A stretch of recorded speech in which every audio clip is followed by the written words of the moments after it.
अस्सलाम वालेकुम दोस्तों। तो कैसे हैं आप सब लोग। हम जो शॉर्ट स्टोरी पढ़ने जा रहे हैं उसका नाम है द फॉक्स। दोस्तों ये वैसे तो शॉर्ट स्टोरी है, लेकिन इसकी लेंथ काफ़ी ज़्यादा है और ये बहुत डिटेल में लिखी गई है। तो इस तरह की जो स्टोरी हो, जो नोवेल से छोटी हो और आम तौर पे शॉर्ट स्टोरी से लंबी हो, उसे नोवेला कहा जाता है। तो ये जो स्टोरी है द फॉक्स, ये एक नोवेला है, या आप इसे लॉन्ग शॉर्ट स्टोरी भी कह सकते हैं। ये लिखी है D.H. लॉरेंस ने। इसमें दिखाया गया है कि एक जो करैक्टर है इस स्टोरी का, वो कैसे इतनी चालाकी के साथ सब कुछ बर्बाद कर देता है, लेकिन देखने वालों को लगता है कि ये शायद एक्सीडेंट्स हैं जो खुद ब खुद हो रहे हैं। दोस्तों वैसे तो ये स्टोरी काफ़ी लंबी है और लेंथ में ज़्यादा है, लेकिन मैं आपको इसकी समरी बताऊंगा और छोटी करके आपको समझाने की कोशिश करूंगा। तो चलें शुरू करते हैं।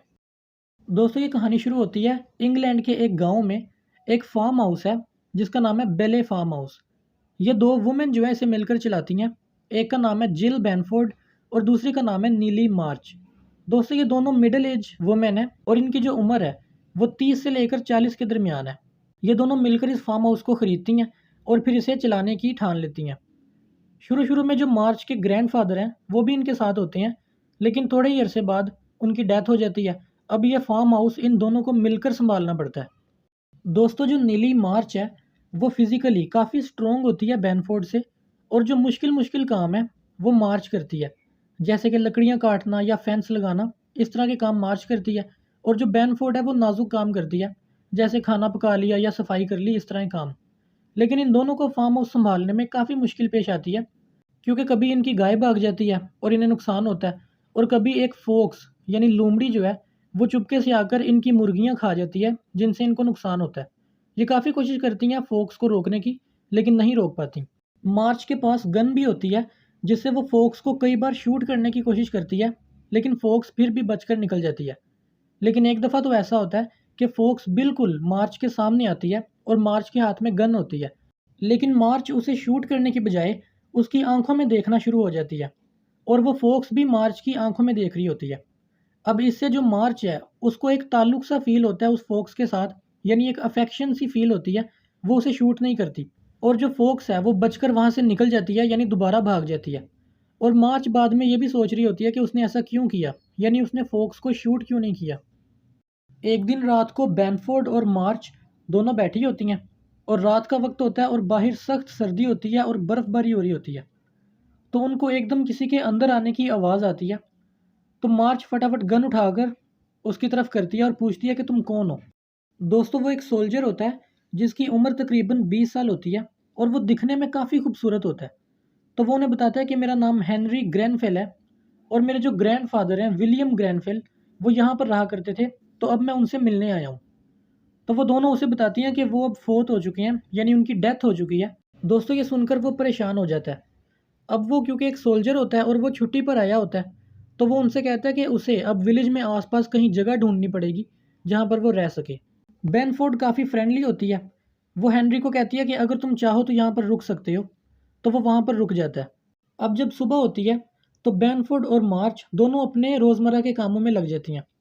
अब जो हेनरी है वो उनकी हेल्प करवाता है रोज़मर्रा के कामों में, जैसे कि शिकार करना या फेंस लगाना। इस तरह के जो काम है उनमें हेनरी की हेल्प होने की वजह से उनके लिए ये काम काफ़ी आसान हो जाते हैं। दोस्तों जो मार्च है वो जब भी हेनरी को देखती है तो उसको फोक्स की याद आती है, क्योंकि हेनरी के बाल और उसकी आंखें बिल्कुल फोक्स जैसी होती हैं। तो जब भी वो हेनरी को देखती है तो उसे फोक्स का चेहरा याद आ जाता है, जब उसने शूट करना था लेकिन नहीं किया। दोस्तों हेनरी क्योंकि एक फ़ौजी होता है, तो वो शिकार करने का काफ़ी माहिर होता है।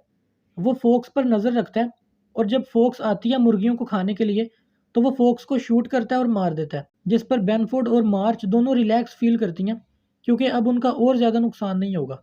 दोस्तों हेनरी मार्च को काफ़ी पसंद करने लग जाता है, और एक दिन वो मार्च को बताता है कि हम दोनों शादी करेंगे और समंदर के उस पार कनाडा चले जाएंगे रहने के लिए, और वहाँ पर अपनी ज़िंदगी गुजारेंगे। मार्च शुरू में तो उसे रिजेक्ट करती है, लेकिन उसके बार बार इसरार करने पर मार्च राज़ी हो जाती है। एक बार जब ये बात बेनफोर्ड को पता चलती है खाने के मेज़ पर, तो वो काफ़ी गुस्सा करती है और मार्च को कहती है कि क्या वो मुझे छोड़कर चली जाएगी, यानी क्योंकि ये दोनों आपस में फ्रेंड्स होती हैं, इसलिए बेनफोर्ड को काफ़ी बुरा लगता है कि मार्च ने अगर इससे शादी की तो वो छोड़कर चली जाएगी कनाडा। वो इसलिए काफ़ी गुस्सा करती है।